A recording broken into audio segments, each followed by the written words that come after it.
Hello, good morning. Hello, I'm Clark Silom. I will be the one who will be discussing topics for the these topics for the project management subject. So first, we're gonna discuss what is project management. So IT project management is a process of managing, planning, and developing information technologies projects. IT projects exist within a variety of industries including software development, information security, information system, communications, hardware, network, databases, and mobile apps. So, IT project management is about leading and coordinating technology projects to achieve goals on time and within budget. Next, managers. Managers are in charge of communicating expectation and keep projects on track and on budget to ensure the IT project runs smoothly. So, in every project there are so-called project manager. So the project manager oversees and guides a project from start to finish, ensuring tasks are completed efficiently and goals are met. Next is IT project management life cycle. There are five phases. Of project management life cycle. First is the project initiation. So project initiation simply defines the project's purpose, goals, and stakeholders. Next phase is planning. So in this phase, planning, creating a detailed roadmap including tasks, resources, timelines, and budget. The third phase is execution. In this phase, putting the plan into action by coordinating resources and performing tasks. The fourth phase is monitor and control. In this phase, this includes tracking progress, identifying issues, and making adjustments to stay on track. The last phase is closure. This phase, completing and delivering the project, finalizing documentation, and transitioning resources. These are the five phases of project management life cycle. So next is the PMO, Project Management Office. So what is the PMO? Project Management Office or PMOs are grouped within businesses, government agencies, or other organizations that maintain and define standards for project management. So the PMO typically establish project management standards, provides training and resources, facilitates communication, and monitors project performance to improve efficiency and effectiveness across the organization. So, PMO has several functions like ensuring the projects are complete in time, within budget, and required standard. The main tasks include project planning. In project planning within a project management office, it involves developing comprehensive strategies, guidelines for initiating, executing, and completing project across the organization. The next one is project process improvement. Project process improvement focuses on identifying inefficiencies, streamlining workflows, and enhancing project management practice across the organization. It involves analyzing current process, identifying bottlenecks or areas for improvements, implementing best practices and standardized methodologies, and continuously monitoring and evaluating performance metrics. The next one is project resourcing. In project resourcing, it involves efficiently allocating and managing resources across various projects within the organization. Next one is project monitoring. Project monitoring entails tracking and assessing project progress, performance, and adherence to establish goals and standards. Next is project control. Project control within a project management office involves implementing measures to manage and mitigate risk, ensure compliance within project plans and standards, and maintain quality throughout the project life cycle. So next, IT project management tools. There are many project management tools that the other companies use, but I will discuss only three tools that most oftenly used. So first is RASI chart. This RASI chart is a visual tool used in project management to clarify rules and responsibilities for various tasks or activities within a project. RASI stands for responsible, accountable, consulted, and informed, representing different levels of involvement for individual stakeholders. Next tool is Kanban board. Kanban board is a visual project used to represent work items typically on cards.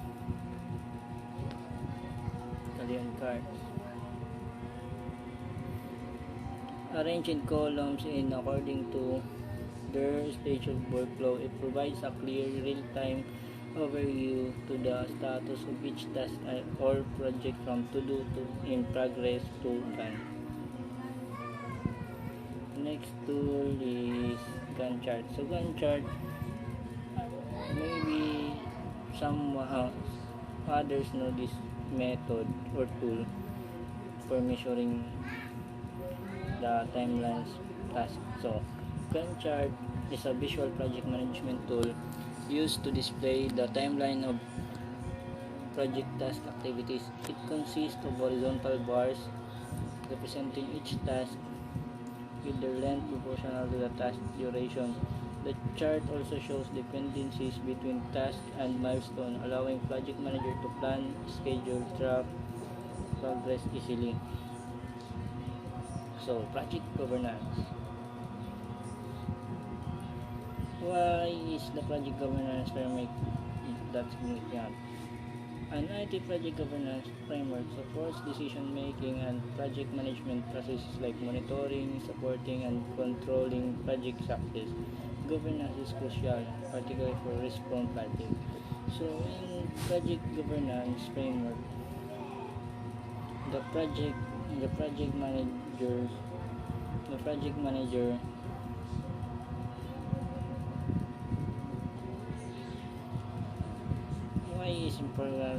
why is the project governance framework that significant? An IT project governance framework supports decision making and project management process like monitoring, supporting, and controlling project success. Governance is crucial, particularly for risk-prone projects. So, the people responsible with the project governance framework. The project management officer PMOs are responsible for IT project governance framework. They are also responsible for whatever going on the IT progress governance framework, such as documenting standards, process, and protocol, checking each project's health and stakeholder engagement, documenting IT project governance framework. The project manager integrates the IT project governance framework into the project management plan, outlining execution, monitoring, and control process while setting realized goals within resource and cost constraints. Using IT project governance framework. The IT project governance framework aligns project with organizational goals, monitors stakeholder expectations, and provides regular progress reports. It sets parameters to prevent budget overruns, resource shortage, miscommunication, and schedule delays with clients and stakeholders authorization before advancing to the next project stage. IT project governance framework principle. So these are the principles of IT project governance framework. So first principle is project must be connected to the organization primary objectives. So ito, the project must be aligned or connected to organization objectives.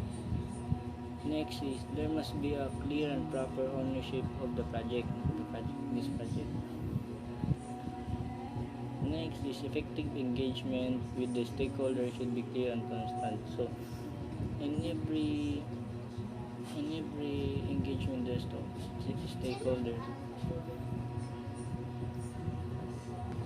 In every project,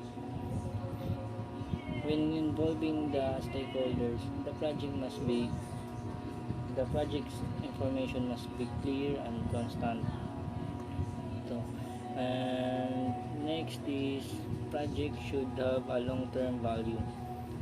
So projects when making a project, the project should have a long-term value for the stakeholders. Next is the existing project must be divided into manageable tasks or activities. So in making project, you cannot complete the task with only one activity. So the PMO must divide all the tasks and activities to project every project employees. So, next, elements of IT project governance frameworks. Here are some examples of IT governance framework elements. Protocols or guidelines or project alignments to organization. So there are, in every project there are protocols and guidelines that the employees must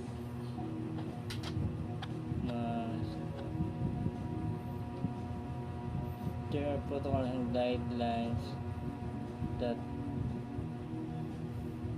the project employees protocols or guidelines or project alignments to organization. So next is different process devoted to identify and resolving issues that arise and exist within the project. Relationship with the stakeholder and people involved in the IT project governance framework. So you must have a good relationship with the stakeholders and the people involved in the IT project. Next is a clear system for communication and coordination. So in every project there are system that there are system in the project, and there are system that they must know that the employees must know for communication and coordination of the projects, decision making, especially on projects. Next element is processes such as review and life cycle for a clear progress, and team assigned can clearly identify what they should do.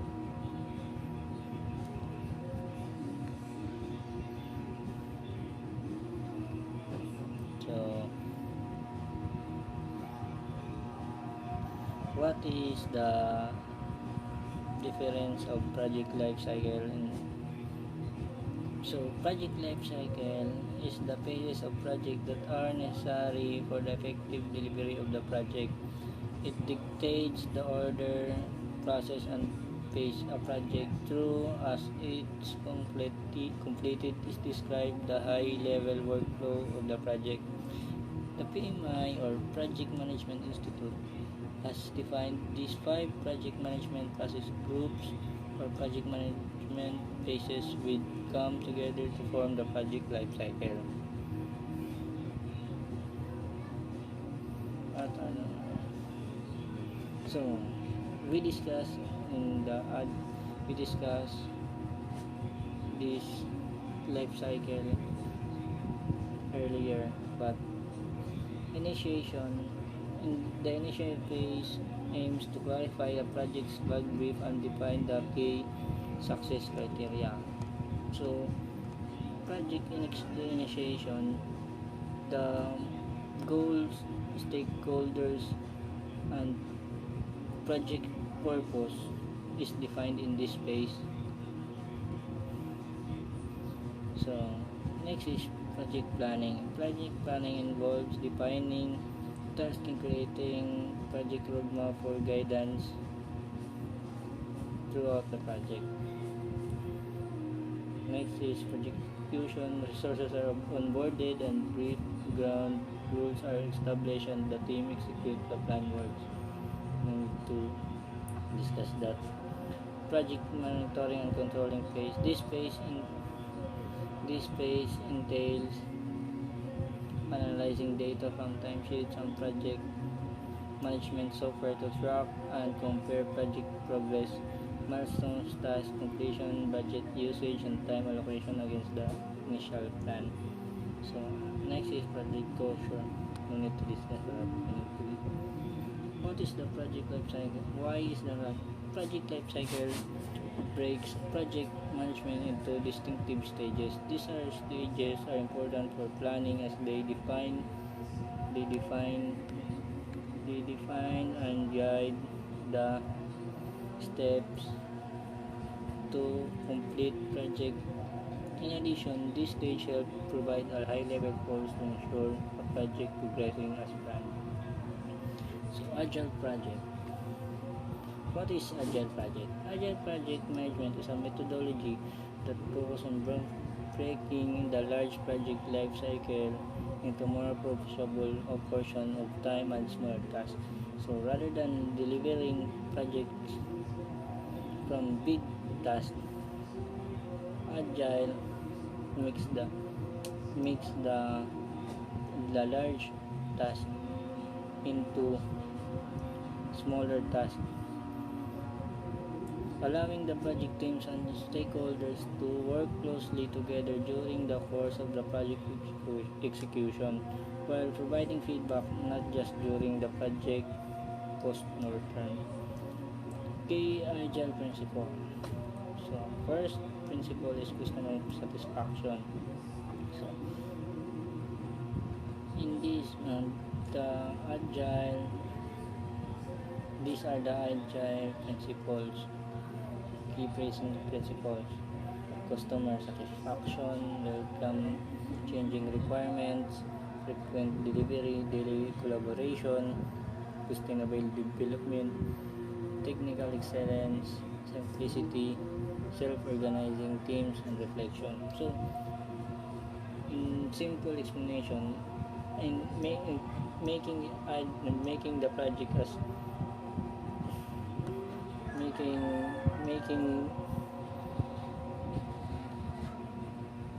making the large task or project can be divided into smaller tasks to make the project sim to make the project be to make the project be more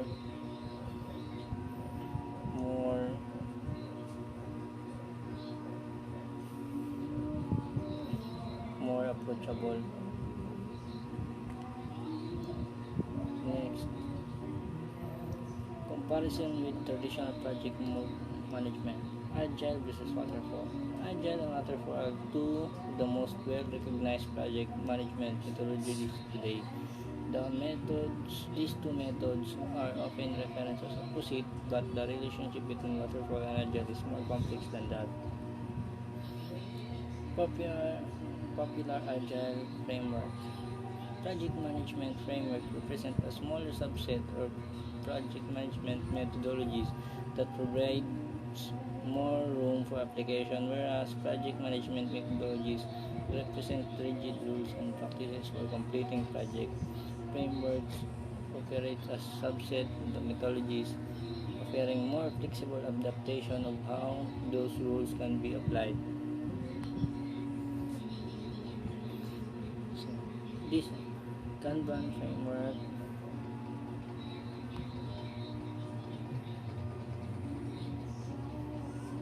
So there are tools.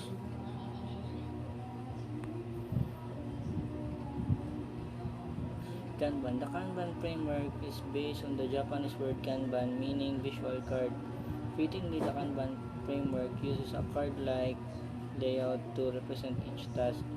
So I discussed this earlier with sample of Kanban board. Next is Scrum. Whereas Kanban largely focuses on project visualization and task management. The strategies for applying Agile Scrum breaks down projects into smaller sprint of times that are isolated from the rest of the project. Once these periods of times are divided, a unique form of project manager called Scrum Master help guide the team through each sprint. So, okay. XP is an agile framework geared toward software development teams that aims help teams overcome common challenges in creating software. So, in XP, pros and cons of agile. So pros is the agile is the project makes the agile framework makes the project flexible, collaborative, product outcomes faster. While cons of agile scope creep, less productivity, longer timeline. So, history of agile project management. Agile project management came about as a response to the 1990s technology boom when development of new technologies realizes the limitation of methodologies like waterfall that they were not designed to produce a tangible product quickly. Project management knowledge areas. Integration management. Putting all project pieces together and make sure they work well. So integration management, these are the when the project is divided in when the project when other project is integrated to one, the to one make sure the combined projects works very well with each other. Scope management, figuring out exactly what needs to be done in project and what doesn't. Time management, planning when each task should happen and keeping things on schedule.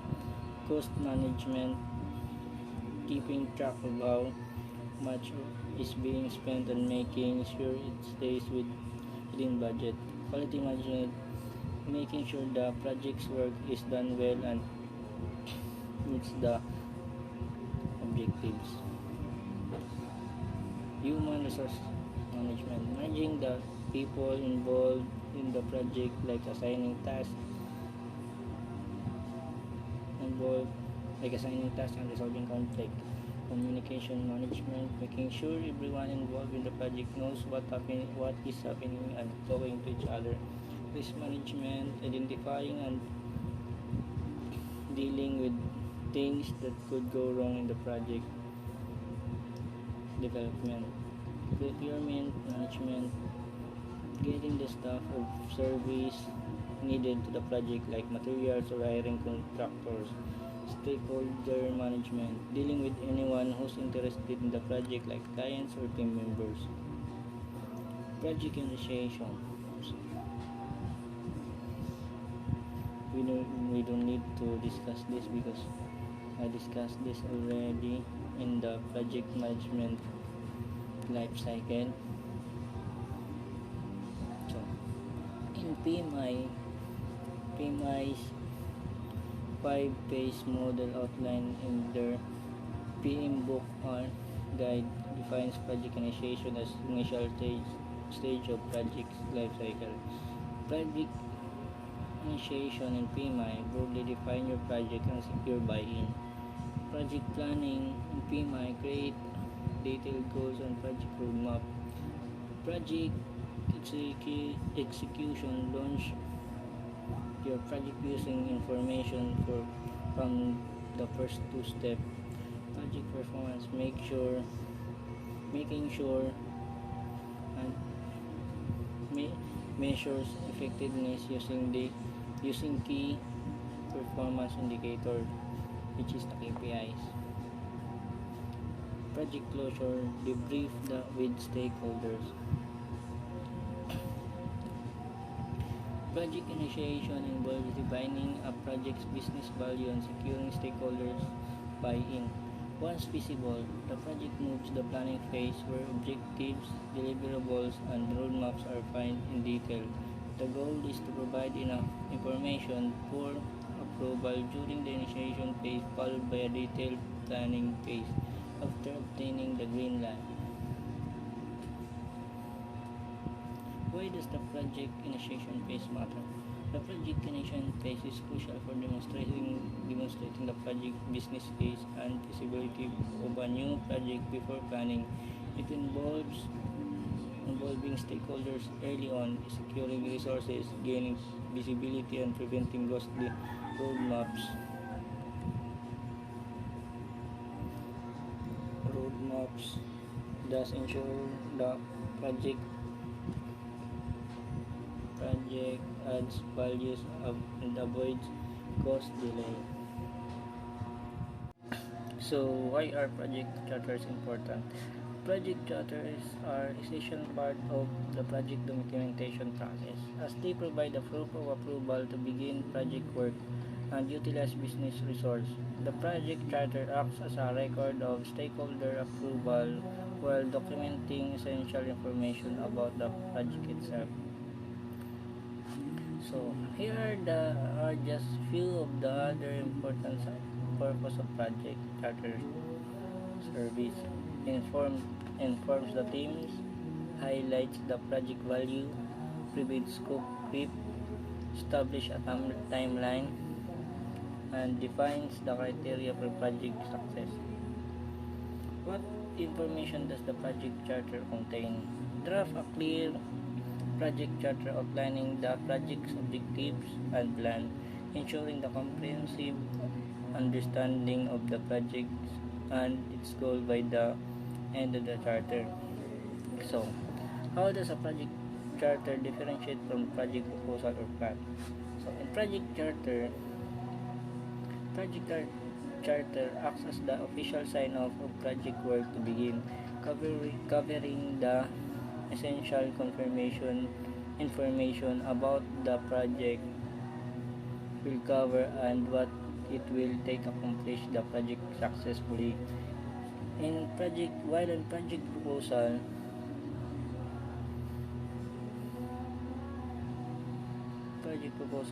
proposal is the document that initially proposes the project to stakeholders and the decision makers, outlining the projects from a high-level view. This document is used to pitch the project itself, while project brief, even shorter than the project charter, The project brief is a general overview that describe the bare amount of key information about the project that someone would need to know. While it may seem extremely similar to the project charter, it's much more brief and light.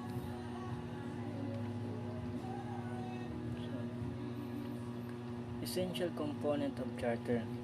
At maximum, the project charter should include the essential information about the project and what it will require to be successful. So these are the essential components of project charter. First is business case, second is stakeholders, third is resource required,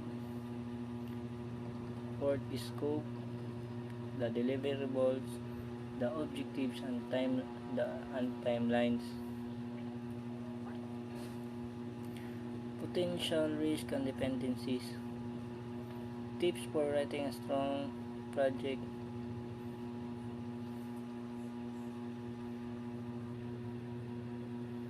So, next topic is identifying the stakeholders. So, identifying stakeholders. Effective project management necessitates through stakeholder identification. The project manager, being an expert in project management, relies on specific stakeholders to guide the project goals. Stakeholders are crucial throughout the project life cycle, and a plan is needed to manage their expectation or influence.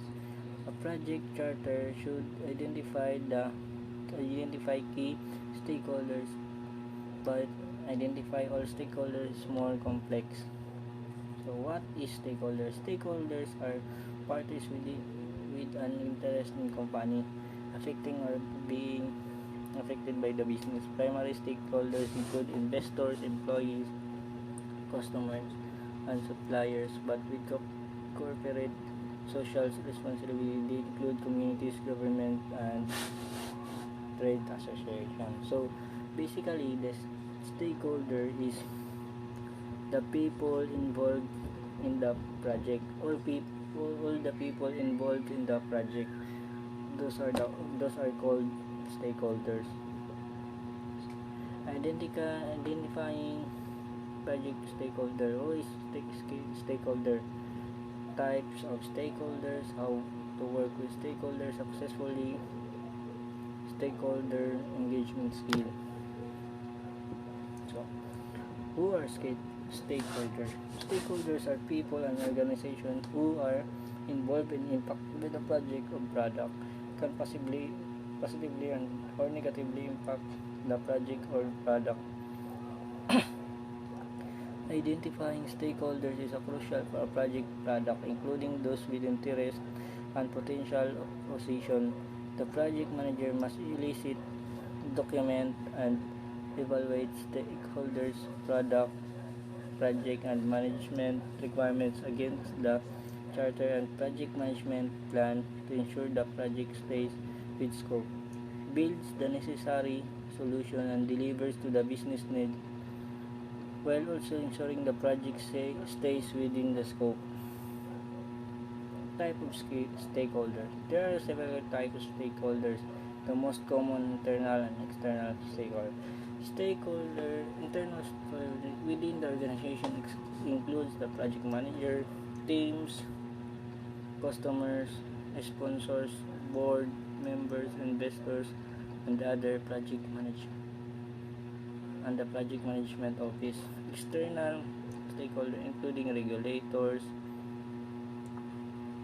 consultants, sellers and users, customers and partners, competitors, shareholders, and other financial institutions work outside the organization but still have an impact on the project. So, stakeholder example. These are the example of stakeholder. First is the investor. These are the stakeholders for financial return and can be shareholders and debt holders. They have invested capital in business and want a return on that investment. So it's an internal investor. It's internal stakeholder type. The next one is the employees. These stakeholders rely on their employment and job security. They are direct stake in the organization as it supports them and provide them with benefits. This is also an internal stakeholder type. Next is customers. This stakeholder wants the product or service that the project delivers and they expect it to be a quality and contain value. This type is an external stakeholder. Suppliers and vendors. These stakeholders have their revenue tied up with the project as they sell goods and service to the business managing the project. Project success means more business for them. So, another example of external stakeholder. Communities. These stakeholders don't want the project to negatively impact their health, safety, or economic development. The organizations that are housed in their communities are working on projects in their communities can impact job creation, spending, and more. Last is government. These stakeholders get taxes and gross domestic product from a project. They are major stakeholders as they collect taxes from the both company on a corporate level and individual from how to work with stakeholders successfully.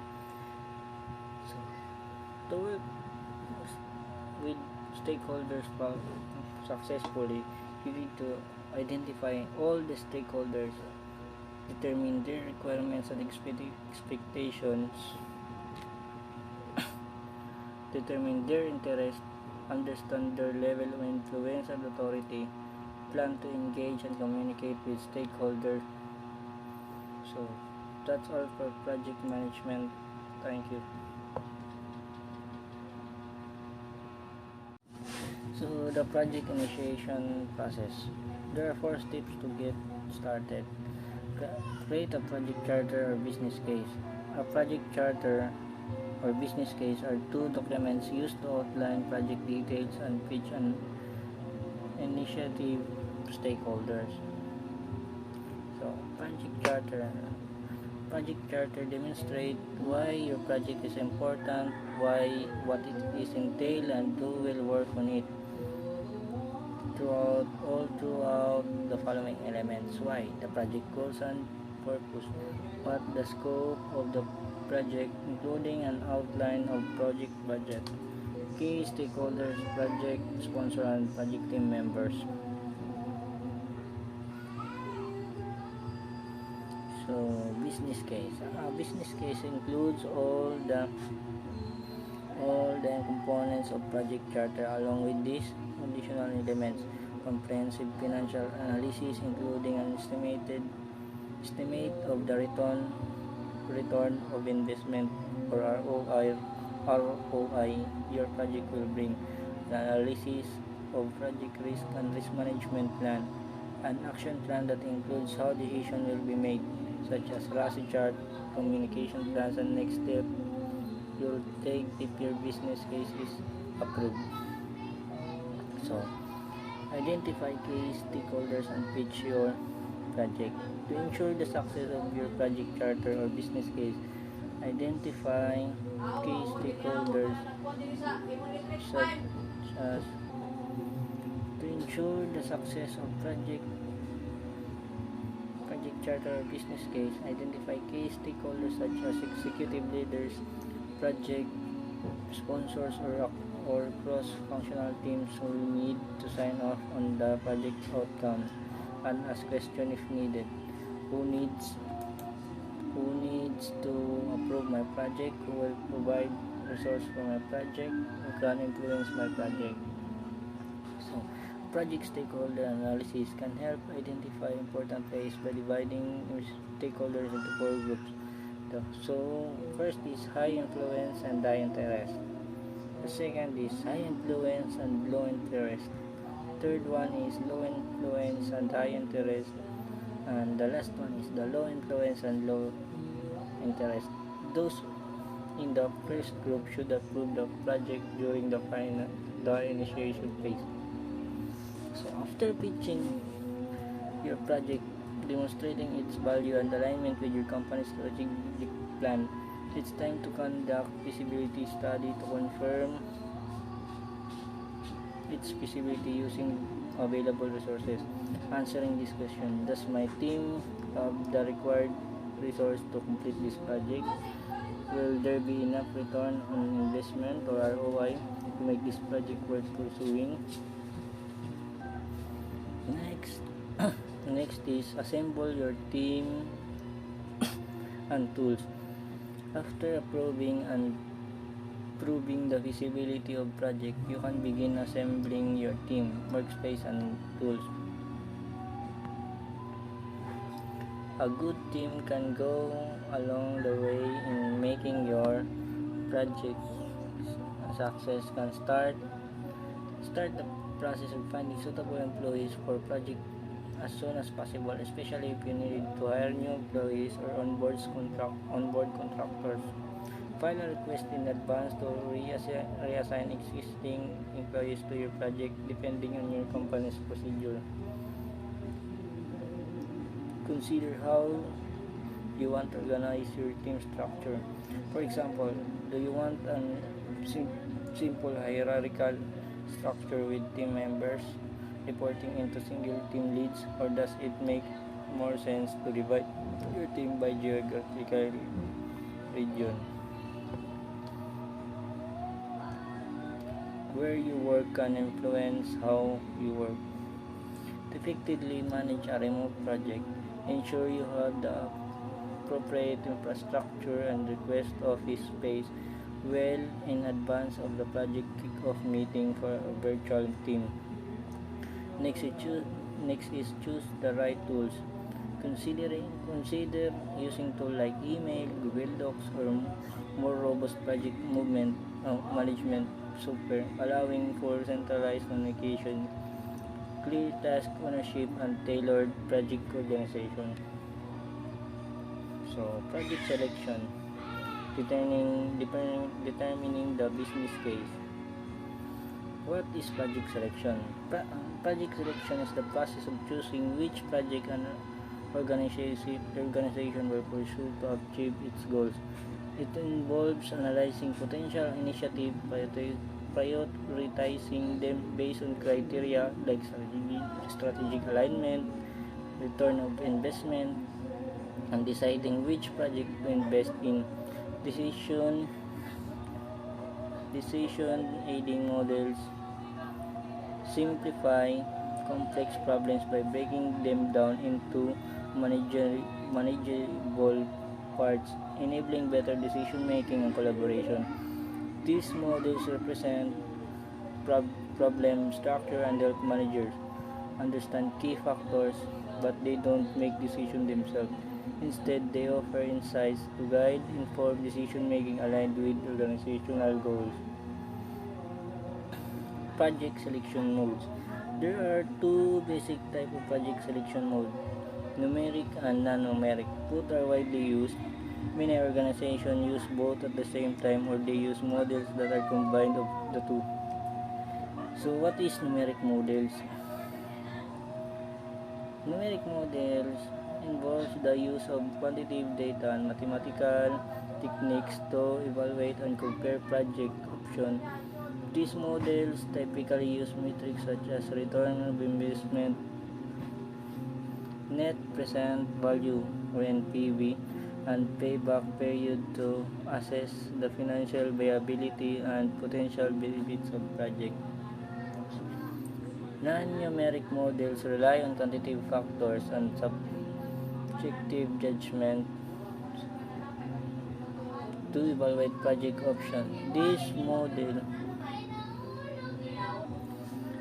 Non-numeric models rely on quantitative factors and subjective judgmental to evaluate judgments to evaluate project options. These models considered factors such as strategic alignment, risk, stakeholder, stakeholder preference, and organizational culture. Non-numeric models often involve techniques like scoring models, decision trees, and expert judgment. Numeric models: return on investment.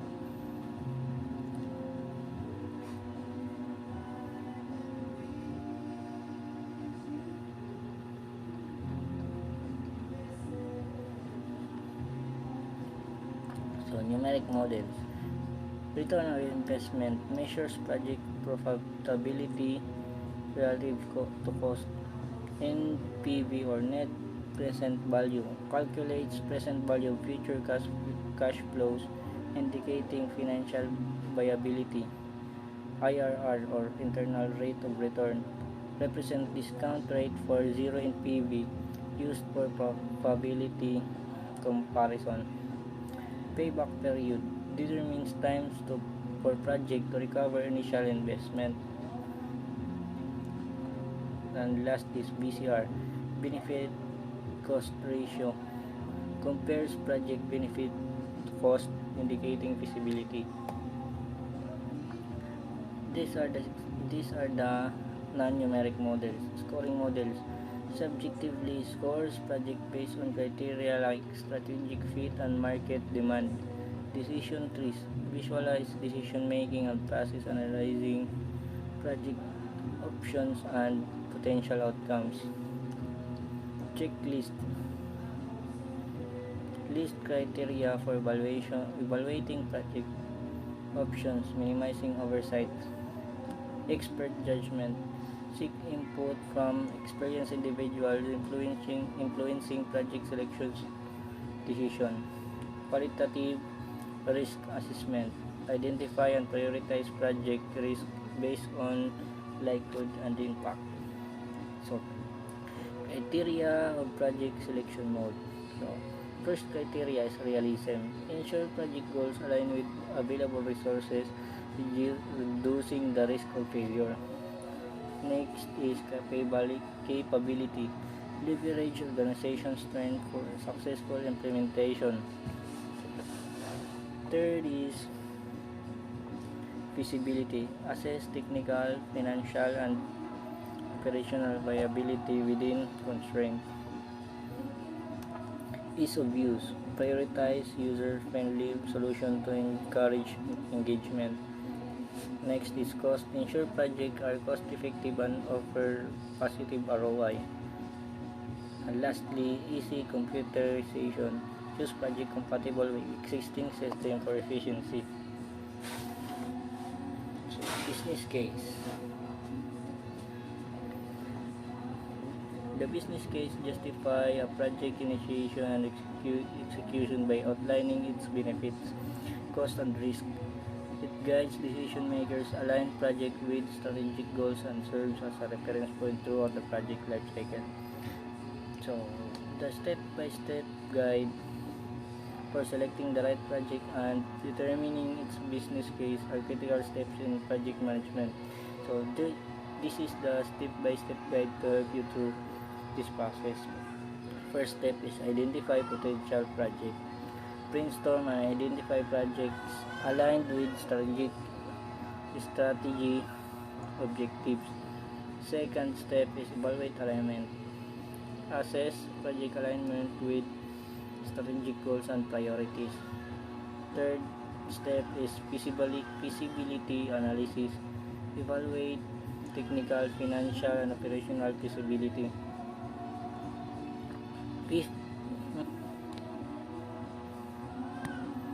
Next step is cost-benefit analysis. Determine ROI and compare cost to expected benefits. Risk assessment. Identify and mitigate project risk. Stakeholder analysis. Analyze stakeholder interest and engage early. Prioritization. Rank project based on alignment, feasibility, and stakeholder input. Develop business case. Justify selected project with comprehensive business case. Then, approval process. Present business case to stakeholders for approval. Monitor and review. Continuously monitor project progress and adjust as needed.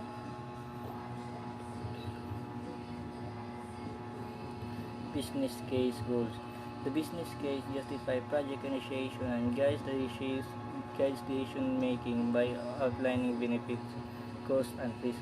It aligns projects with strategic goals, serves as a reference point throughout the life cycle, and facilitates the stakeholders buy-in. Overall, it ensures resources are allocated effectively to projects that are deliver value and contribute to organizational success. Business case responsibilities. The business case justifies project initiation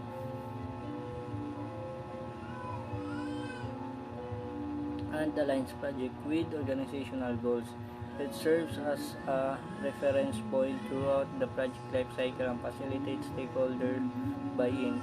Its responsibilities include providing detailed rationale for resource investment and ensuring effective resource allocation for organizational success. Business case issues. Business case issues includes inadequate justification, lack of stakeholders buy-in, unclear objectives, inaccurate cost-benefit analysis, insufficient risk assessment, poor communication, misalignment with strategic goals,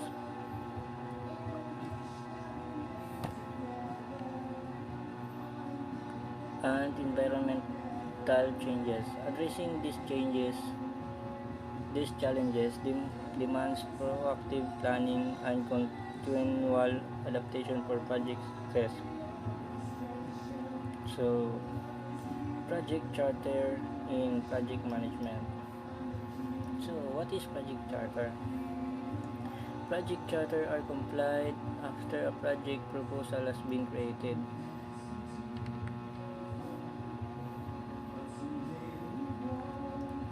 And presented to stakeholder. Once the approval has been granted, the project charter, also sometimes called the project plan, acts as the official sign-off to begin work. The document must be signed by a senior leader who controls funding, and the charter provides the explicit permission to begin project work and utilize organizational resources from team members to financial to technologies and software. Why are project charter important?